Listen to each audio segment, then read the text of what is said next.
And one of the things that we're going to do in this next time that we have is I'm going to talk about your favorite subject. Because I think your favorite subject has to be you. And so I want to begin with a couple of stories. You will find through this afternoon that I'm one who loves stories. And the first story that I want to tell is about a dog and a leopard and a monkey. This man took his dog into the forest, and somehow the dog got separated from the man. And the dog is having a pretty good time. He's romping through the forest and he's investigating a lot of things. But then he happens to look up, and coming toward him is a leopard, licking his jaws. The leopard sees dinner. And the little dog wonders, what should I do? I cannot outrun the leopard. And he happens to see over to the side a little pile of bones. And so he goes over to that little pile of bones and he watches, and as the leopard gets very near, he turns his back to the leopard and says in a very loud voice, loud enough for the leopard to hear, "Wow, that was the best leopard I've ever had." Well, the leopard, upon hearing this, was terrified. And so he turns and he slinks and he begins to go away. But there was a monkey in a tree.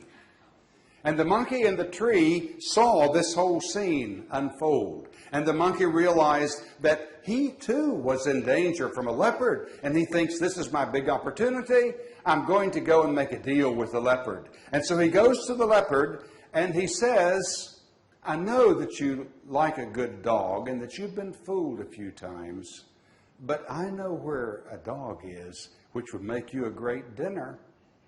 And if you will promise not to eat me, I'll take you to the dog.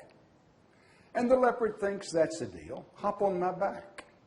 So the monkey hops on the leopard's back and heads toward the dog. And the dog sees them coming and thinks, oh my, what will I do now? And then as they get close, he again goes over to the bones, turns his back to the leopard, and says in a voice loud enough for the leopard to hear, I wonder where that monkey is that I sent to bring me another leopard.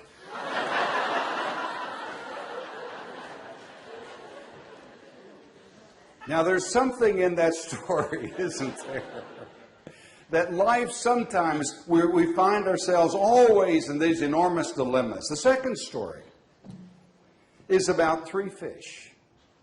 Three fish who were in not a large lake, but a smaller pond. And they've enjoyed life in the pond. They've had their difficulties here and there, but nothing really major, until one day they look up and they see these men on the bank, on the shore. And they've got nets and these big hooks and lines and poles. And suddenly the fish think, we are in danger. And so one of the fish was intelligent, was smart, and was wise, and began to think, I need to get to a larger space.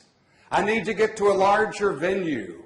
And so he begins, having said, it's been nice to be here and I have my friends, but sometimes it's time to move out into something greater. And so he begins the long journey and finally found his way into the sea and was safe. The second fish was not quite so bright.